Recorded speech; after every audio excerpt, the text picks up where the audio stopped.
Greetings all, it's Gerald Clark with you, December 18th, 2017.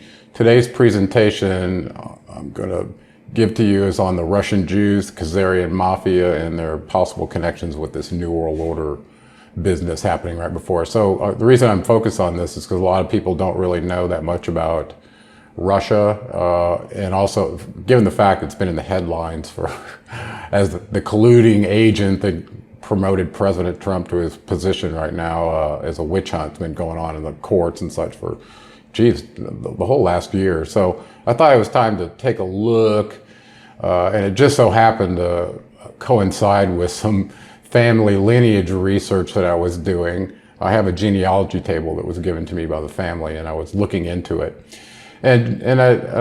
And for some reason, the name Minsk triggered me, and so I started looking into this because I realized it was kind of an important place relative to what happened with the peace agreement between Russia and Ukraine and the United States, the peace accord that happened twice, I think, in Minsk. Anyway, let me get you started. So my great-great-grandfather, Herschel Hayutin, was born in April 1956 in Starosul, just outside of Minsk, Russia, and he died 1911 in Denver, Colorado.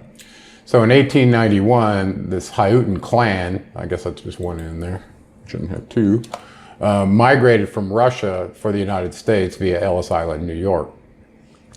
And the immigration was somewhat forced out of a fear of reprisal from the Russian government, which was conducting what was called pogroms, it sounds like programs, in response to the Jewish occupants, and there was a lot of turmoil. We'll go over that in a second. My mother was told stories that during the departure via ship, the Hayutin family was split into two groups to help ensure the survival in the event one of the ships sank.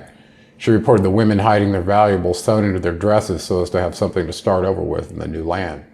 Today, Minsk is the capital of Belarus. Curious, I looked into that name. It means White Russia, but they gave three different possible sources of where this came from, and none of them really kind of resonate with me, so I don't really know. First question that came up was, why did the Jews leave Minsk? In particular, I started with my family and other areas of Russia circa 1891. Who was in power and what led to the conflict with the Jews there?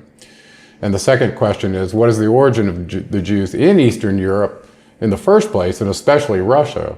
Is there a Khazarian connection? And the reason I bring this up is on The Secret History of the Khazarian Mafia, written by veteran today, Gordon Duff. I thought it was a great article, and it had some claims in there that I really wanted to look into because it crossed over with this research, okay? Alexander II, or the third, was in power from 1881 to 1894, which was the time that my great-great-grandfather Herschel Hayutin and his family left the Minsk area of Russia. And you can see this table below. I actually have the whole table, and I might just show that to you. As a matter of fact, let's get through this and I'll show you some pictures. His successor, Nicholas II, was executed by the Bolsheviks during a revolution in 1917. And note that World War I started shortly thereafter. So let's just look at this real quick. Here's Alexander III. Here, he was the son of Alexander II. Notice the family group, Holstein, Gottorp, Romanov. The very first Tsar in Russia, or Kagan, if you want to call it, was a Romanov. So let's look at a few pictures before I get too far along on this. So I first started with my great-great-grandmother. Her name, we called her Little Bubba.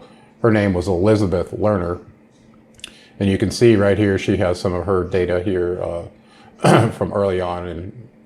And this led to, this corroborated with the genealogy table that I had. So here's Herschel here, born April 56 in Starosul, Russia. So I had to go look up and see if I could find some pictures of it. My mom says this is Herschel and his wife Hannah here.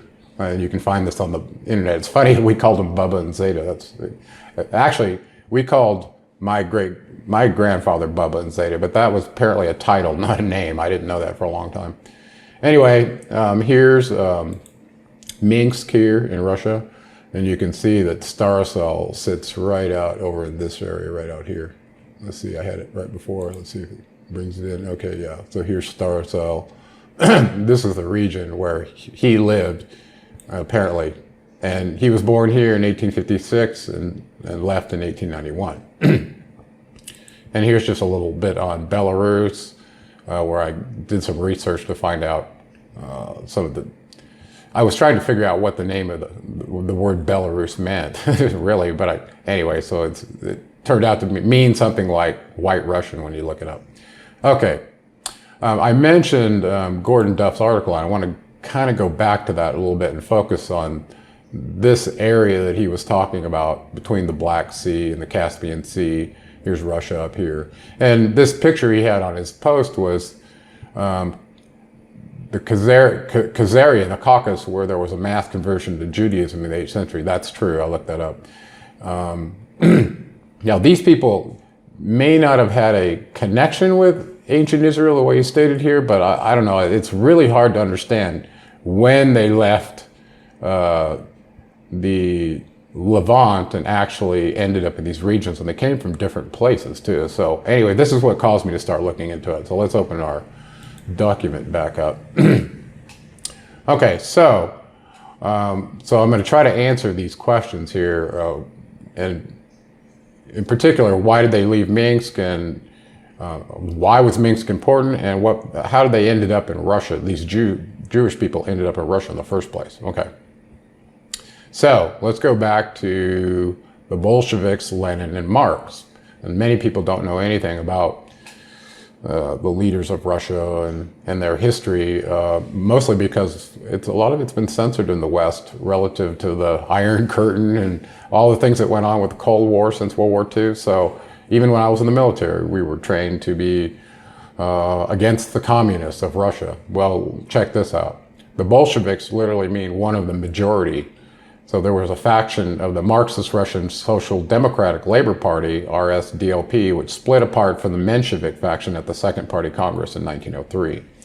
So this party was a revolutionary socialist political party formed in 1898 in Minsk to unite the various revolutionary organizations of the Russian Empire into one party. So when I saw Marx in there, I was like, okay, well, we're going to have to obviously figure out what was going on with this. Why were the Social Democrats aligned with Marx? Okay. In the Second Party Congress, the Bolsheviks won on the majority of important issues, hence their name. Bolshevik means majority. They ultimately became the Communist Party of the Soviet Union. Boom, right there. Okay, so whoever was behind this movement established communism in Russia, and I don't think it was native to Russia. You're going to see that. The Bolsheviks, or Reds, came to power in Russia during the October Revolution phase of the Russian Revolution in 1917 and founded the Russian Soviet Federative Social Republic, with the Reds defeating the Whites and others during the Russian Civil War of 1917 and 1922. The RSFSR became the chief constituent of the Soviet Union in December 1922, and this kind of brings in how Lenin fits in. So Vladimir Ilyich Ulyanov, better known as the alias Lenin, he was born 22 April 1870 to 21 January 1924. He was a Russian communist revolutionary politician and political theorist.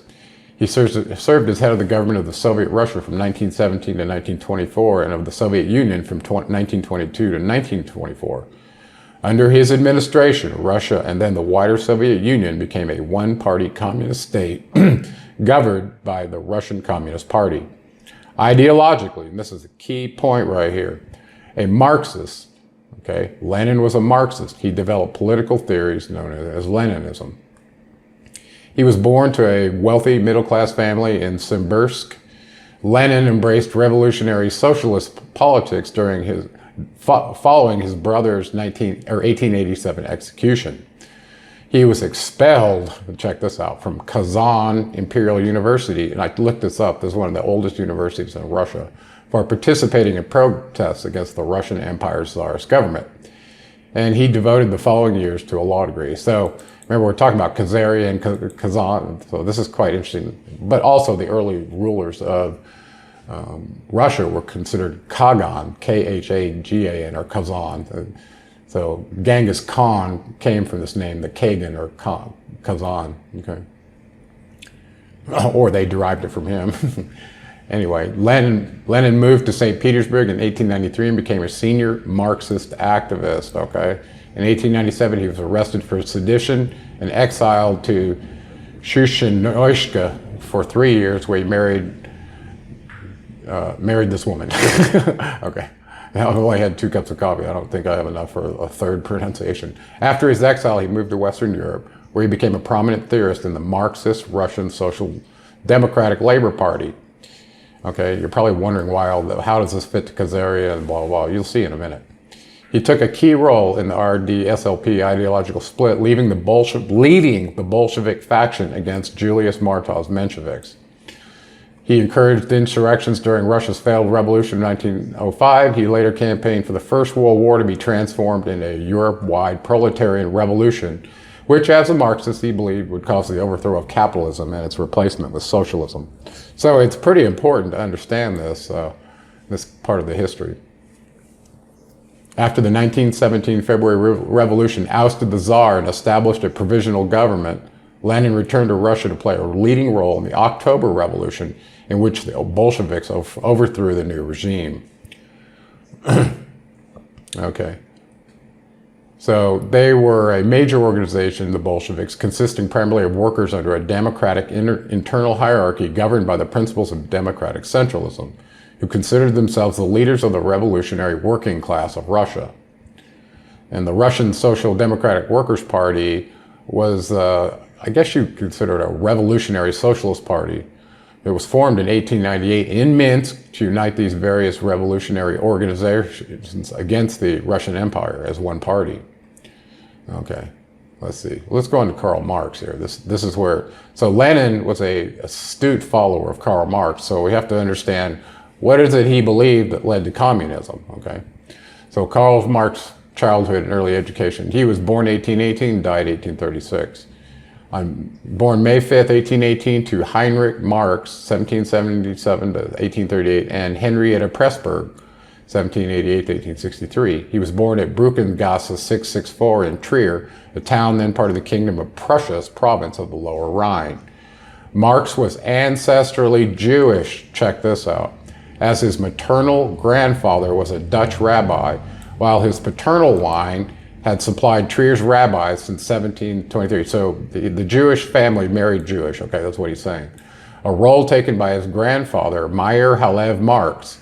His father, as a child, was known as Herschel. Wow!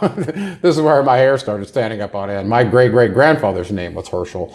And according to what I understand, I have to look into this still, is he was a rabbi, so he was a priest, just like Marx's father or grandfather was.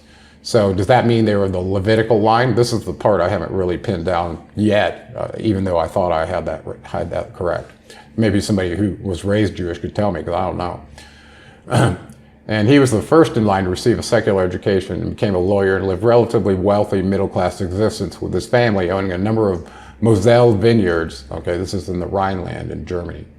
Prior to his son's birth and escape the constraints of anti-Semitic legislation in Germany, Herschel converted from Judaism to Lutheranism, the main Protestant denomination in Germany and Prussia at the time, taking on the German forename of Heinrich over the Yiddish name Herschel. Okay, is any more of this important?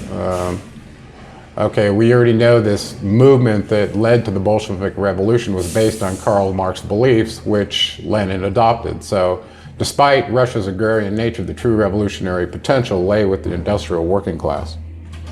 The RSDOP was illegal for most of its existence at the end of the First Party Congress in March 1898. All 9 delegates were arrested by the Imperial Russian police.